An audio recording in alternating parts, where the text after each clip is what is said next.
Vous écoutez un balado Innovaction.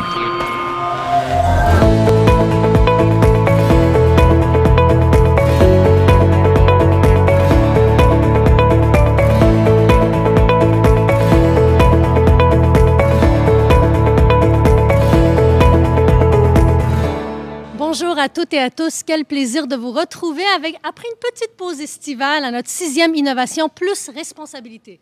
Mon nom, c'est Cathy Malas. Je dirige le pôle d'innovation et d'intelligence artificielle au CHUM. J'ai le grand plaisir de recevoir deux expertes en matière d'innovation responsable. Bonjour Pascal Lehoux. Bonjour Catherine Régis. Bonjour. Bon matin, mesdames. Alors, je vous rappelle la formule d'Innovation Plus. C'est des rencontres mensuelles, virtuelles et matinales. Je suis certaine que nos fidèles ont un café à la main. Et donc, on jase de thématiques autour de l'innovation en santé, inspiré de notre livre « Innovation en santé, réfléchir, agir et valoriser », mais plusieurs autres produits de connaissances. Je pose des questions de tête, mais également de cœur avec nos grands invités. Donc, sans plus tarder, j'aimerais les introduire avant de leur poser la première question de tête. Alors, commençons par Pascal. Donc, Pascal Lehoux est professeur titulaire au département de gestion, d'évaluation et de politique de santé de l'École de santé publique de l'Université de Montréal. Son équipe de recherche œuvre au sein du Centre de recherche en santé publique et de l'Université de Montréal et du CIUS Centre-Sud. Elle est membre du conseil d'administration de l'Institut national d'excellence en santé et services sociaux, l'INES, et également co-responsable de la fonction recherche et création de l'Obvia. Pascal a publié plus de 150 articles scientifiques portant sur des innovations médicales et sur les politiques de soutien à l'innovation. Ses travaux de recherche ont clarifié l'impact des modèles d'affaires et du capital de risque sur le développement des innovations au sein d'entreprises dérivées, les spin-offs, et consolidé les méthodologies de délibération publique prospective. Au cours des 20 dernières années, Pascal a développé de nombreuses initiatives de mobilisation de connaissances, dont le blog Innovic et Palindrome, et elle a mis en place un programme de recherche qui s'appelle Inferi, qui porte sur la conception, le financement et la commercialisation de l'innovation responsable. Bon matin, cher Pascal. Bonjour Cathy, merci pour l'invitation. Merci d'être là. Alors, première question de tête pour vous. Que veut dire innovation responsable et pourquoi est-ce important dans le domaine de la santé et bien au-delà? Oui, bien, je vais commencer d'abord par dire ce que c'est pas. Pour moi, l'innovation responsable en santé, c'est pas le grand doigt pointé qui cherche à savoir êtes-vous responsable ou pas responsable. En fait, pour moi, l'innovation responsable, c'est un peu comme le pouvoir. C'est quelque chose qui s'exerce, c'est une pratique. Donc, c'est vraiment ancré dans des gestes. Arriver à faire de l'innovation responsable, puis pourquoi on le fait? Bien, entre autres, en ce moment, pour viser à accroître l'équité en santé, mais aussi la pérennité de notre système de santé. On y tient, on veut le garder longtemps, puis on a besoin d'innovation pour ça. Donc, dans l'innovation responsable, c'est une chose sur laquelle mon équipe a travaillé dans les dernières années. Puis concrètement, c'est aussi quelque chose qui se mesure. On a développé un outil qui est assez parcimonieux, là, contrairement à d'autres choses où on voit 52 items, 5 sous-dimensions. Nous, c'est 9 attributs. Puis, il y a des attributs assez classiques dans le domaine de la santé, comme la pertinence sanitaire. Ça, c'est établi. Mais il y a des attributs moins classiques, par exemple l'éco-responsabilité des nouvelles technologies, mais aussi le modèle d'affaires. Donc, on s'intéresse à la façon dont l'entreprise qui porte l'innovation génère de la valeur, pas juste pour les utilisateurs, mais aussi pour la société plus largement, parce que c'est un pan de recherche là, en pleine explosion en ce moment qui demande aux entreprises d'être bien ancrées dans les défis du 21e siècle. Oui, donc l'innovation responsable, c'est une posture, hein, c'est des principes, puis il faut le pragmatiser, puis on y reviendra tantôt. Merci, Pascal. Alors, avant de poser la première question de tête à Catherine Régis, j'aimerais l'introduire. Donc, Catherine est professeure titulaire à la Faculté de droit de l'Université de Montréal, titulaire de la chaire de recherche du Canada sur la culture collaborative en droit et politique de la santé. Elle est co-responsable du Hub Santé, politique, organisation et droit, qu'on appelle HPOD, et membre fondatrice du groupe de recherche Justice IA.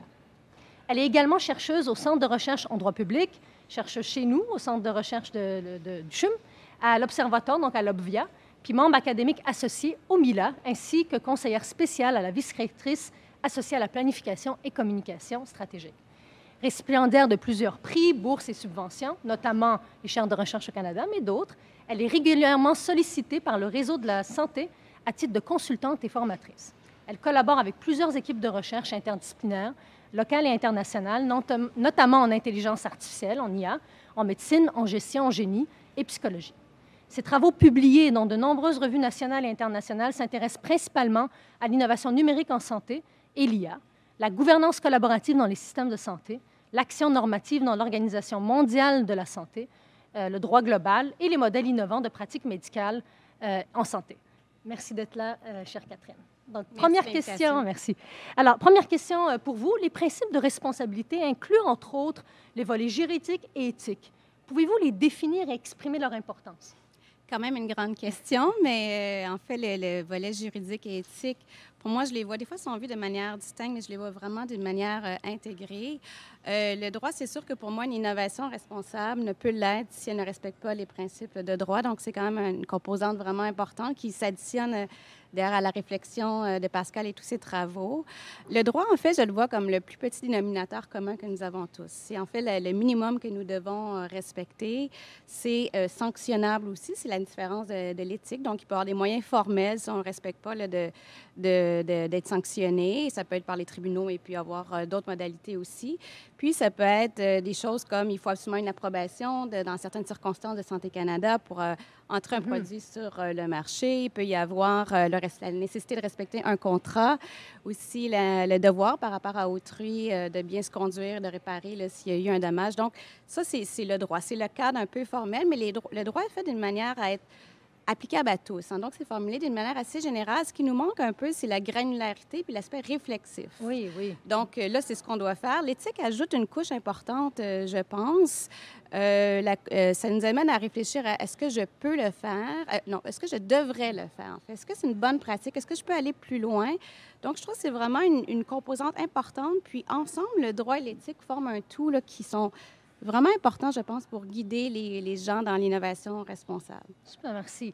Pascal, quels sont les défis pour les entreprises d'apprécier et faire vivre les principes? On parlait de rendre pragmatiques ces principes-là.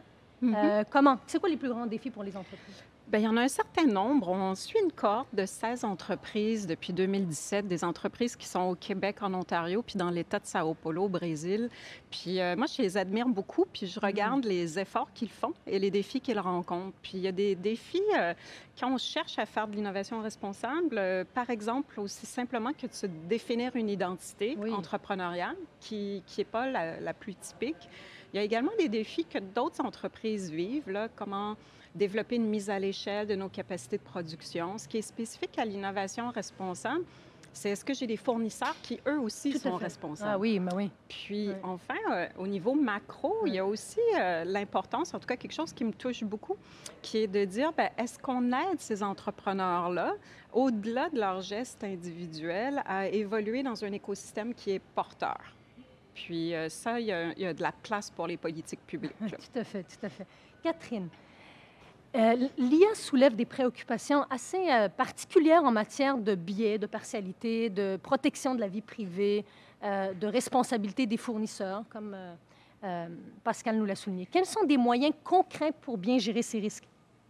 En fait, il y en aurait plusieurs, là, mais disons que si j'avais un avis, lui, qu'on n'a pas énormément de temps, je dirais une recommandation, c'est vraiment de le penser dès la conception de l'innovation. Donc, le risque, c'est, en fait, on constate qu'il y a un écart quand même entre tout ce qu'on développe, la recherche, puis l'application dans les milieux de pratique, notamment en santé. Donc, essayer de réduire cet écart-là, il y a plusieurs facteurs, mais un, entre autres, c'est qu'on crée de l'innovation, puis après, on réalise que finalement, juridiquement, on n'a pas pris certaines choses en compte, puis ça bloque. Alors, c'est dommage pour l'innovateur, c'est dommage sur le plan financier, puis plein d'autres motifs. Donc, je dirais, dès la conception, il faut considérer le droit comme un partenariat, finalement, là, à introduire dans notre innovation, sur laquelle on doit réfléchir. Et ça peut vouloir dire différentes choses. C'est sûr, idéalement, si on peut consulter, s'informer avec un conseiller juridique, je sais qu'il y a des limites, on en reparlera probablement un petit peu plus tard, mais ça fait partie de ça. Il y a aussi de s'informer, des fois, avec Santé Canada, les appeler. Est-ce que je suis dans cette situation? Donc, vraiment, je dirais, de s'informer rapidement, de prendre les moyens, puis l'introduire le plus rapidement possible pour éviter des sources de problèmes. Ouais. C'est une très bonne suggestion parce que de plus en plus, nous, ici, on inclut les avocats en amont. Tu sais, d'inclure, par exemple, on dit souvent le patient dès la conception. Exact. Les équipes cliniques dès la conception. Les juristes dès la conception parce qu'ils sont de bons conseils, même les approvisionnements dès la conception. Puis c'est vrai que ça peut permettre de contrecarrer certains défis. Pouvez-vous nous donner un exemple pour les billets? Les risques, Oui. les billets? Oui, oui. Bien, en fait, c'est que les billets, parlons de l'intelligence artificielle, notamment, bien, souvent, c'est que il y a différents niveaux, mais il y a entre autres dans la conception des données comme telles. Oui. Souvent, les données surreprésentent certains groupes et après, on réalise que l'innovation est plus adaptée aux autres groupes qui n'ont pas été inclus dans les billets. Des fois, il y a même, juste dans le design au départ, les gens qui conçoivent les innovations ont leur propre billet. Oui. Dans le choix de l'innovation, comment ils l'orientent, vraiment les modalités fines de cette innovation. Puis des fois, ça se perpétue et ça crée des billets plus larges là, sur le type d'innovation qu'on crée qui peut être vraiment, qui peut négliger des groupes de population. Donc, Puis avec l'IA, c'est encore plus potentialisé Ah oui. parce que c'est vraiment des machines à billets potentiellement discriminatoires massives, là, étant Ah donné oui. leur capacité de réaction très forte. Là. Excellent. Merci, Catherine. On a le temps pour une troisième question de tête, donc j'y vais, Pascal. Comment on peut gérer les tensions? Parce qu'il va en avoir des tensions entre l'éco-responsabilité puis la pertinence sanitaire, entre les modèles d'affaires et une autre dimension. Donc, comment on gère ces tensions-là? C'est quoi un conseil pratique que vous pouvez donner aux cliniciens, aux entreprises? Bien, une chose que nous était important dans l'outil qu'on a développé, puis il sera en référence là, sur le site après, c'est que ce qu'on comprend, c'est que de façon très concrète, l'outil a 9 attributs, des niveaux d'échelle. Tu sais, on peut avoir un A ou un D. Puis moi, ce que je recommande, c'est pas tant de viser à avoir des A tout le temps. Tu sais, on veut toujours être des premiers de classe, mais avec C'est vrai. l'innovation responsable, c'est pas tout à fait l'attitude. Il faut vraiment regarder tout en cours de route, quel type de tension on observe, quel compromis on est prêt à faire, parce qu'il y en a qui vont être acceptables et justifiables. L'autre chose qui est fabuleuse, c'est qu'il y a aussi beaucoup de synergie entre les attributs.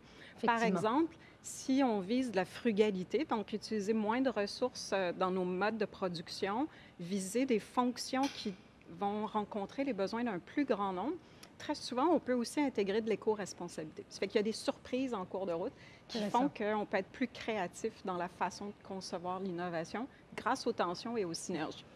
Donc, un outil pour s'auto-apprécier, mais pour aussi s'améliorer puis voir comment on peut faire des interrelations entre les principes Puis également. aussi rendre ces compromis-là plus explicites. Tu sais, Ouais. ce que Catherine soulevait est important, c'est qu'on ne le sait pas toujours. C'est vrai. Donc, la force, c'est de le rendre discutable avec un groupe de façon ouverte en examinant des scénarios, puis de faire des choix plus éclairés. Oui, clair. Super, merci. Catherine, la gouvernance collaborative dans les systèmes de santé, le droit global, les modèles innovants, je vous ai présenté avec ces thématiques-là en santé, sont des thèmes que vous étudiez. Pourquoi c'est important? Puis quel est le lien avec l'IA responsable? Oui, en fait, il y en a plusieurs. Si je prends la gouvernance collaborative, puis je pense que l'outil qu'on est en train de développer avec le CHUM sur activer l'innovation responsable est une belle illustration de ça. C'est que souvent, le droit est pensé de manière distributive. Hein? Qui a le plus de pouvoir, qui a le plus de droits, puis qui va gagner. Moi, ce que j'essaie de faire dans un système de santé auquel on tient, comme le mentionnait Pascal, qui est très basé sur une structure collaborative. Hein? On est tous un peu interdépendants. Tout à fait. Et donc, d'essayer de diviser les gens pour arriver à certains objectifs, pour moi, ça n'allait pas de... J'essaie de lutter un peu contre ça, même si le droit a ses propres réalités, puis il est important ultimement. Donc, j'essaie de penser le droit d'une façon qui permet aux gens de, non pas s'opposer, mais de travailler ensemble dans les mêmes objectifs et, entre autres, développer J'ai beaucoup travaillé sur les partenariats préventifs, donc comment, dans les contrats, développer des modalités qui font que les parties peuvent constamment s'ajuster puis s'adapter pour essayer d'atteindre l'objectif. Donc, c'est un exemple. Puis, l'outil Activer l'innovation responsable, c'est justement un outil qui permet aux gens, puis là, j'imagine que Cathy va peut-être en parler, mais en tout cas, à suivre, je vous invite à regarder ça, c'est comment accompagner les gens en les faisant réfléchir sur des modalités normatives. Il y a de l'éthique et de l'innovation responsable. On va parler un peu de droit, là, mais d'une manière peut-être un peu plus macro là-dedans, mais comment les accompagner pour qu'ils réfléchissent à ces questions-là pour justement maintenir l'entreprise collaborative tout au long du projet. Pour le droit global, juste brièvement, c'est que ce qu'on réalise aussi, c'est qu'en matière d'IA, tu ne peux plus le penser local. Le droit, c'est une matière très locale. Là, c'est lié au pays, c'est lié à la province. Bon. Puis là, on réalise qu'en matière d'IA, tu ne peux plus le penser comme ça parce qu'il y a les données voyage, on a besoin des données d'autres pays. Bon, il y a tellement les enjeux deviennent beaucoup plus globaux. Fait on essaie de monter ça à l'échelle internationale pour réfléchir à des traités différentes modalités qui pourraient permettre que ça soit aussi juste à l'échelle internationale, ce développement de cette technologie, que ça ne soit pas juste une domination de certaines populations sur d'autres. Donc, Ça, c'est un aspect vraiment important. Puis il y a plusieurs groupes, dont le Partenariat mondial sur l'intelligence artificielle, dont je fais partie, qui réfléchissent à ça pour allier finalement les différents pays pour en arriver à une modalité qui fasse du sens, là, pas juste à l'échelle locale, mais internationale. Oui, merci. Merci de parler des outils. Je vais en glisser un petit mot. Donc, avec notre écosystème, puis là, je vais nommer quelques exemples, mais il y en a plein. Mais via l'Université de Montréal, Ivado, l'Observatoire contre les inégalités sociales, et le CHUM et CRCHUM, on a développé deux outils, un formulaire d'auto-appréciation, une checklist, pour que les innovateurs, pas juste les chercheurs, les entrepreneurs, mais les cliniciens, des patients partenaires très engagés, peuvent s'auto-apprécier sur les dimensions de responsabilité. Puis un guide pratique de dire, bien, OK, si j'ai un code plus faible, bien que j'aime beaucoup ce que Pascal dit, c'est pas A, B, C, D, mais plus ou moins bien en matière d'éco-responsabilité, qu'est-ce que je peux faire pour m'améliorer?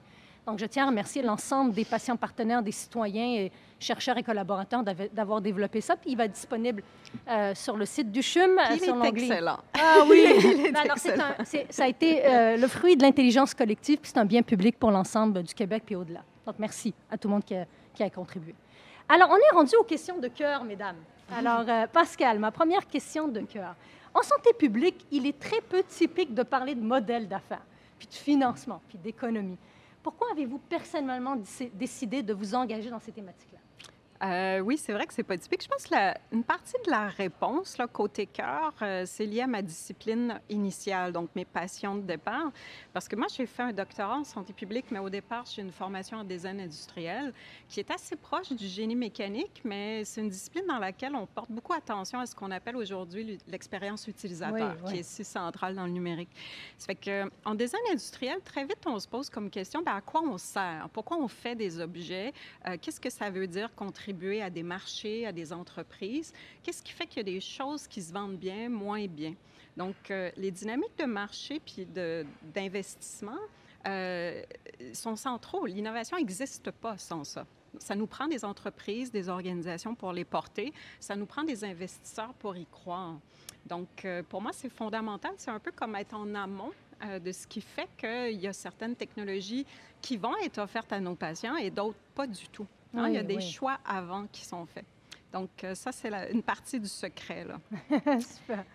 Puis, Catherine, un juriste dans l'univers de l'IA, qu'est-ce qui vous a amené à vous intéresser à ces sujets-là? C'est un peu le hasard, là, comme beaucoup de choses dans la vie, mais en fait, moi, je n'étais pas du tout liée à ces questions-là. C'est sûr que c'est très effervescent depuis quelques années, là. Mais c'est que l'Université de Montréal, il y a un groupe qui s'appelle Sciences des données en santé, qui a été formé il y a quelques années avec la vice-rectrice Marie-Josée Hébert. Et puis, bon, l'intérêt, c'était vraiment de rassembler les forces des gens qui travaillaient là-dessus. Puis, on cherchait un juriste. Et on m'a demandé d'y participer. Alors, c'était quand même un peu surréaliste, je dois le dire, d'arriver avec les juristes. Des fois, on trouve on nous reproche de travailler trop ensemble en vase clos, puis c'est en partie vrai. Donc, là, j'ai assisté à cette présentation d'un paquet de chercheurs qui présentaient en médecine, des mathématiciens, il y avait des biologistes, qui présentaient les avancées de l'IA. J'avoue que j'ai trouvé ça, avec les formules mathématiques, c'était de toute beauté pour un juriste.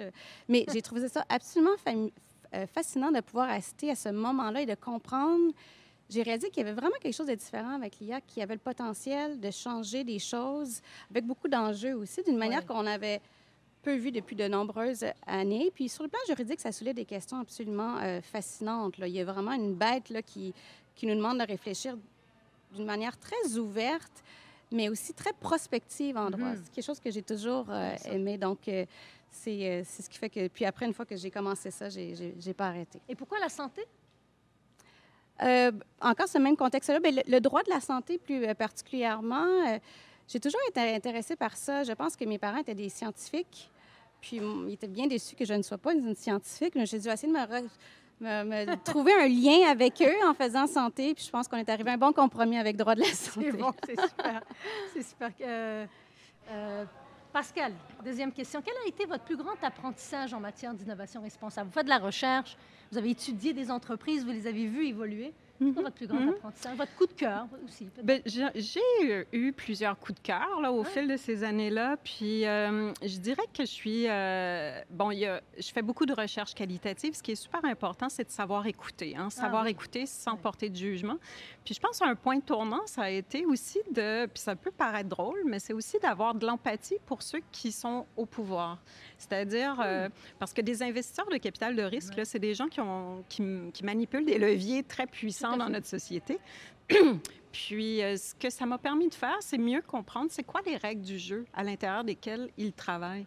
Donc, très souvent, les dynamiques ne sont pas liées tant aux personnes ou à leurs valeurs, mais aux règles du jeu de l'environnement dans lequel ils évoluent. Puis ça a été un point tournant.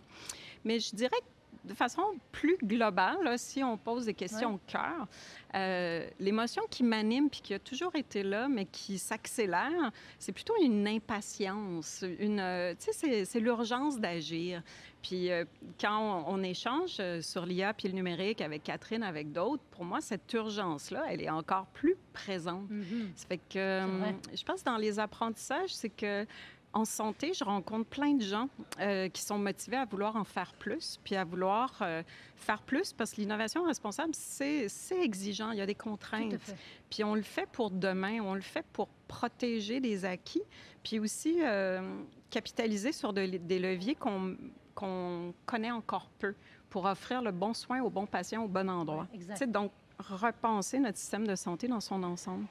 Mais je crois que cette émotion-là, l'urgence d'agir, c'est que je sais qu'on a des solutions, on a des moyens, puis on a de l'intelligence. Ça fait que je me dis, pourquoi on ne le fait pas maintenant? Ça fait que c'est ça qui m'habite. C'est génial. Je vous invite, chers auditeurs, auditrices, de poser vos questions. Donc, dans quelques minutes, dans 7 minutes, je vais commencer à prendre vos questions. Vous en avez toujours de très bonnes, donc j'ai hâte de vous lire et relayer les questions à Catherine et Pascal. Catherine, vous avez été très impliquée dans la déclaration de Montréal pour une IA responsable. Pouvez-vous nous partager un moment touchant? Oui, j'en ai deux, en fait. Puis avant, je vais juste réagir à ce que Pascal vient de dire. Je trouve ça tellement intéressant, à l'urgence d'agir, parce que les juristes, on se fait souvent reprocher, mais c'est tellement long avec le droit. Ça te fait rire? Oui.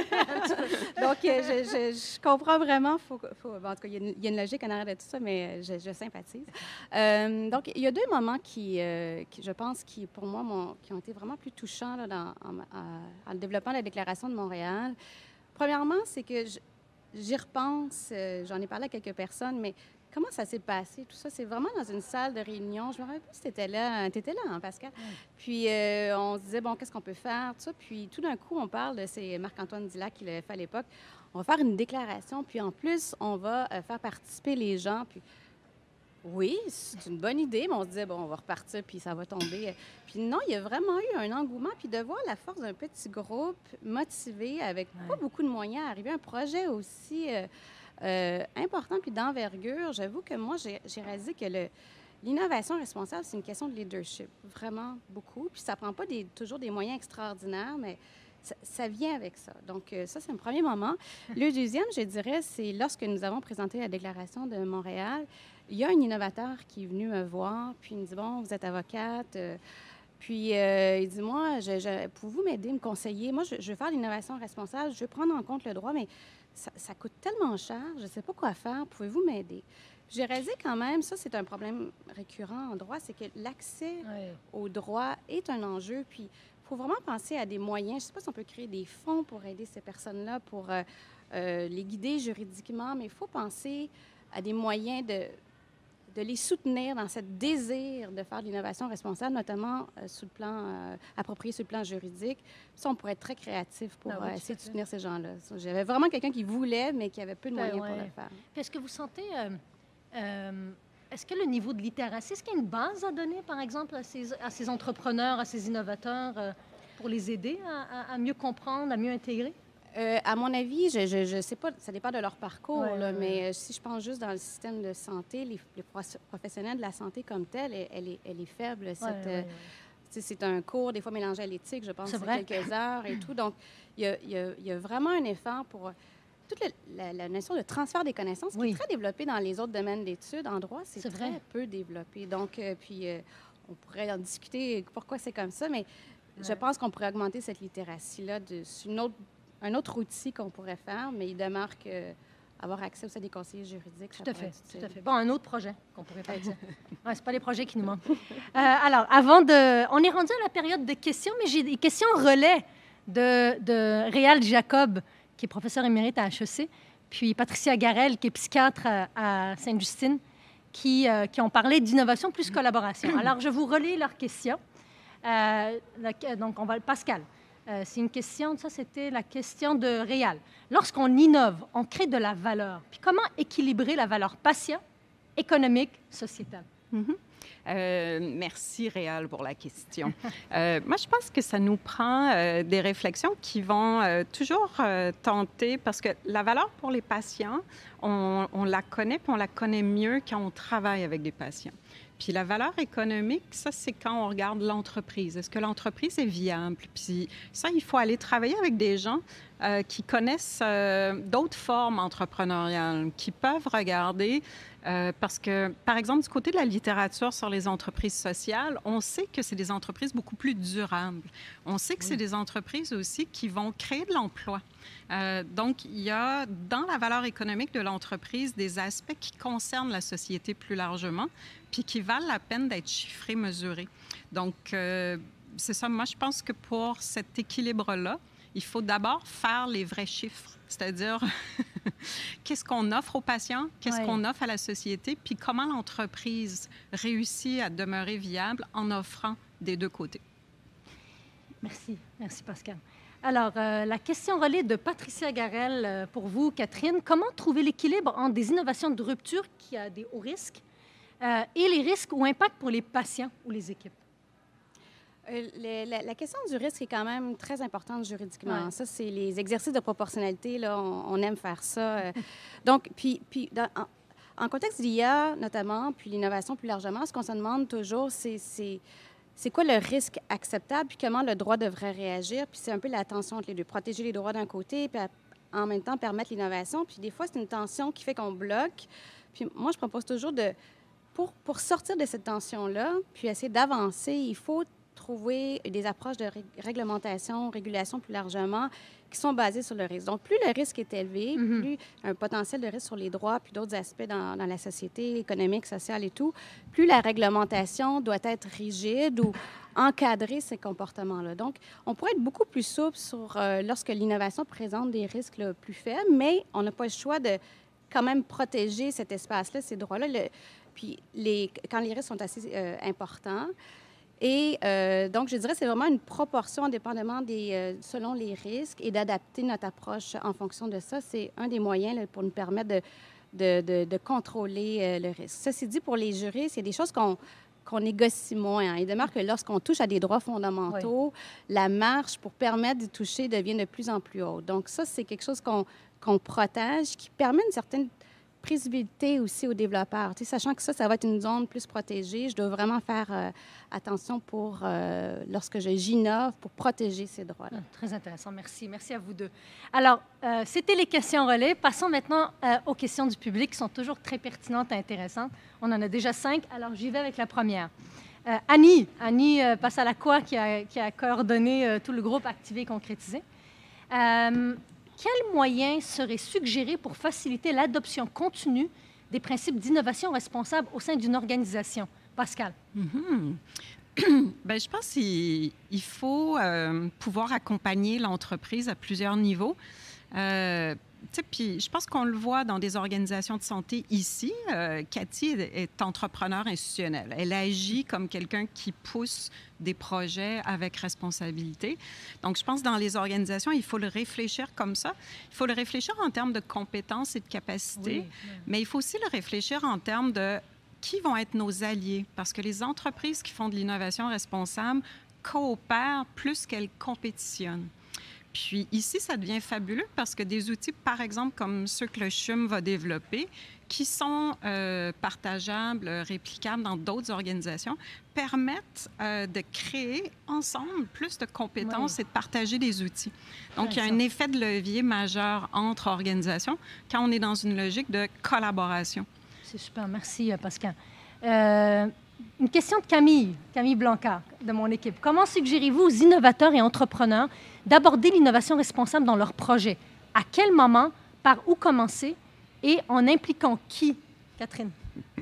Mais en fait, c'est ça. Moi, je reviens à mon point qui est peut-être le message clé que j'ai, c'est vraiment d'y penser dès la conception. En tout cas, sur le plan juridique, Pascal pourra répondre sur les autres aspects, mais c'est de vraiment de le faire le plus rapidement possible. Puis là, si on peut avoir accès à des conseillers juridiques idéal, mais comme...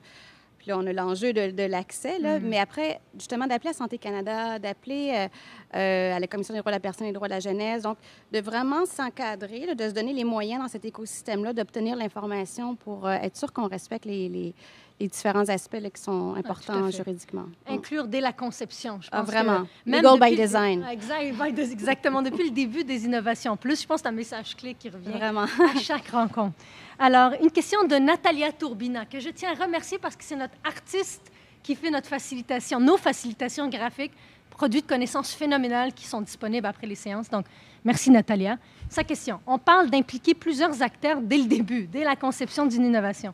Comment considérer, intégrer différents acteurs et tenter d'éviter des angles morts tout en étant agile et en gardant un rythme intéressant? Pascal? Ça nous prend une bonne juriste.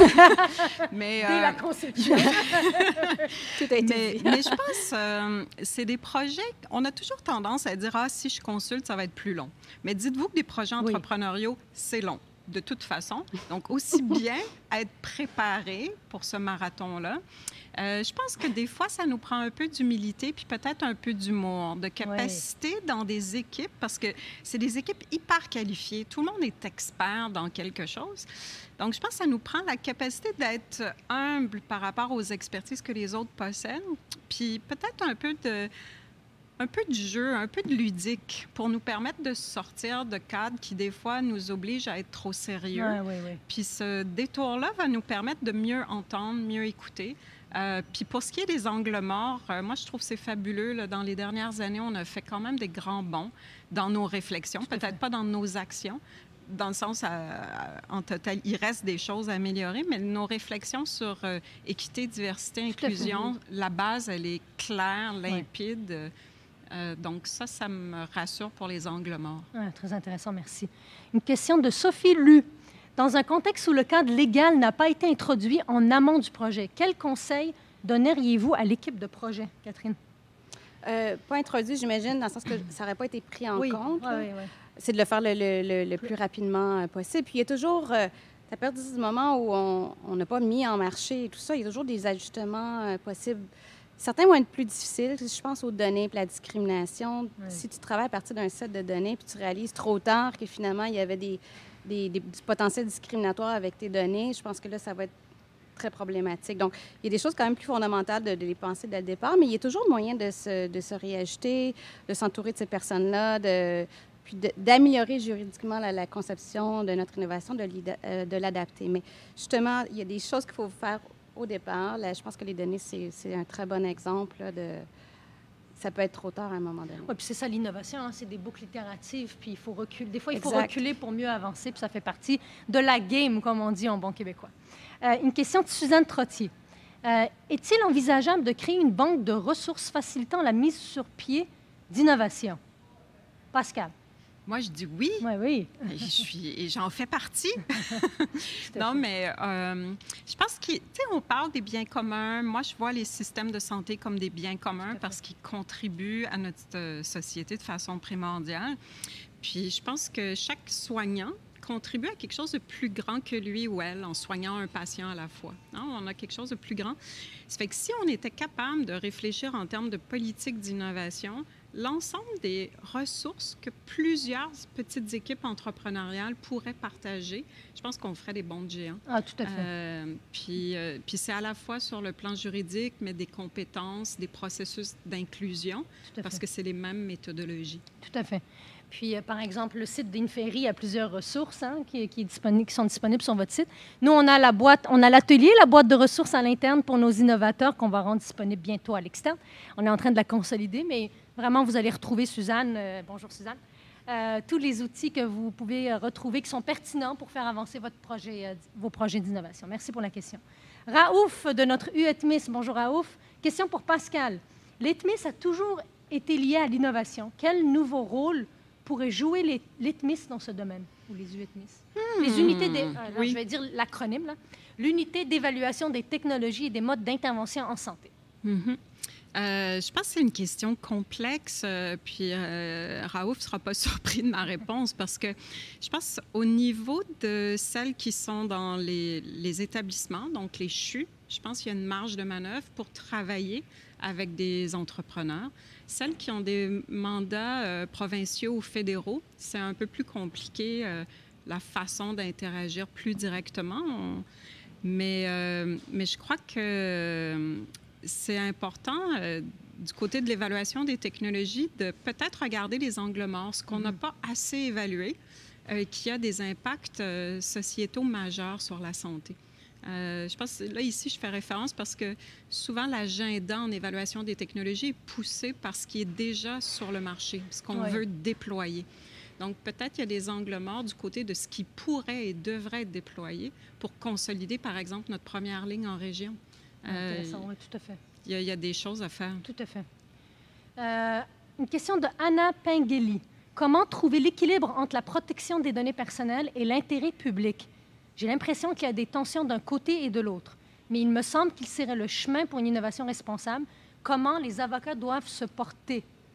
Catherine? Ça, c'est un débat récurrent. Hein. C'est vraiment... Je pense qu'on est en train de changer de paradigme là-dessus. Puis, il y a beaucoup de frustration par rapport à l'accès aux données en recherche. Puis, il y a différentes finalités. Hein. On voit que les gens réagissent différemment si les données vont être utilisées à des fins privées ou ça va être utilisé pour améliorer le bien commun. Donc, je pense qu'on commence à concevoir de plus en plus les données comme un bien commun lorsque nos données peuvent servir à améliorer certaines situations ou un bien public.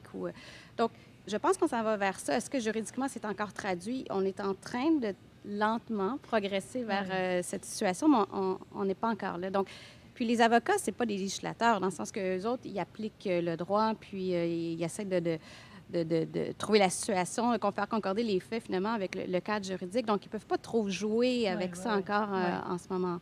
Mais toutes les imprécisions, les nuances font que, justement, des outils comme Pascal développe, d'autres personnes développent en éthique, nous permettent des fois lorsqu'on n'a pas toutes la granularité ou ce qu'on veut dans le droit, d'essayer de manœuvrer d'une manière responsable avec ces outils-là en utilisant les données pour arriver à quelque chose qui nous permettrait de le faire dans le bien commun. Là.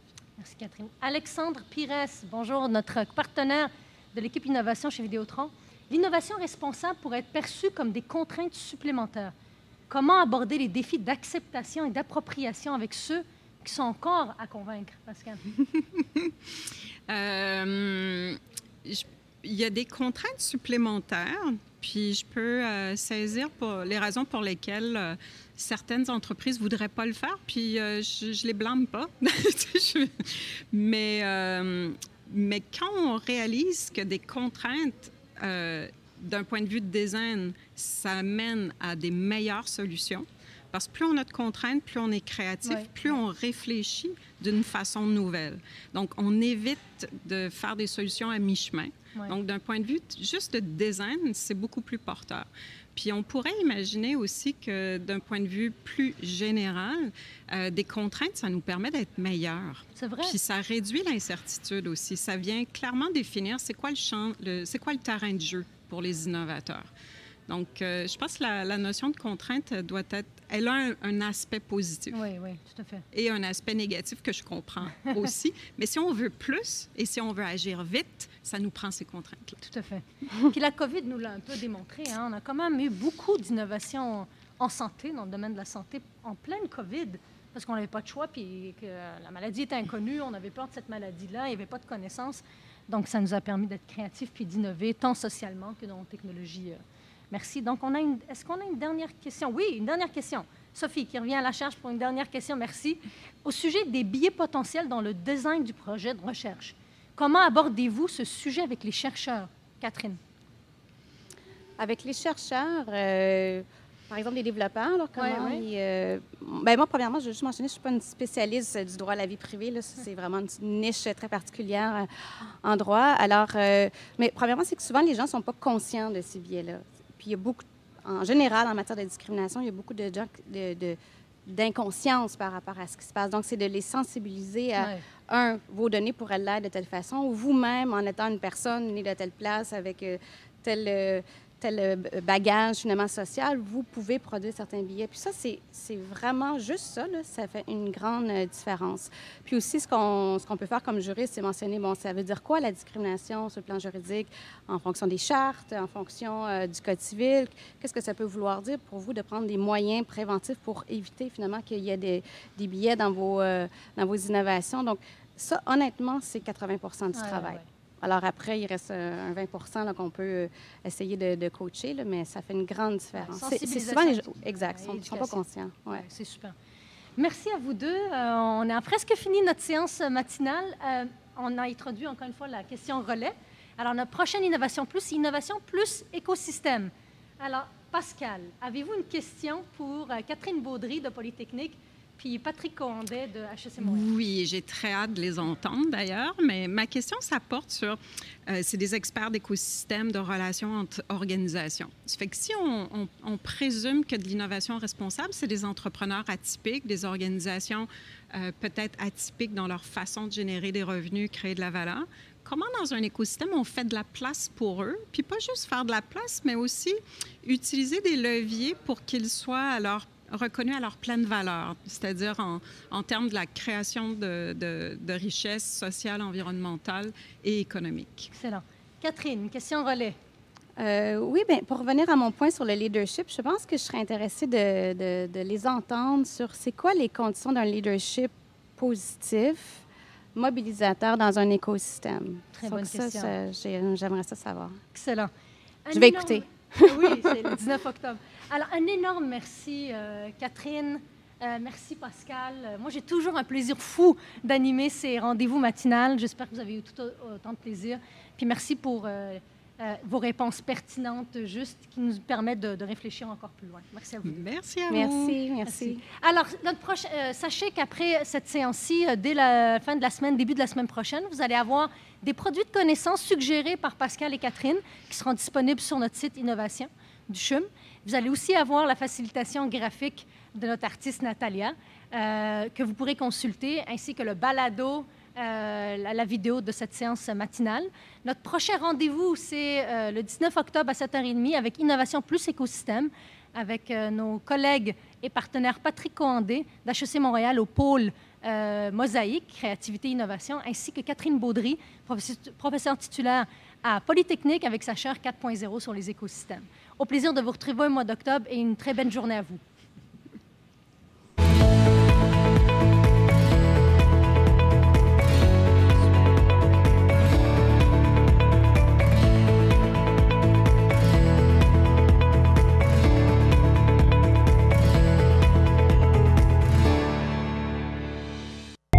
C'était un balado Innovation.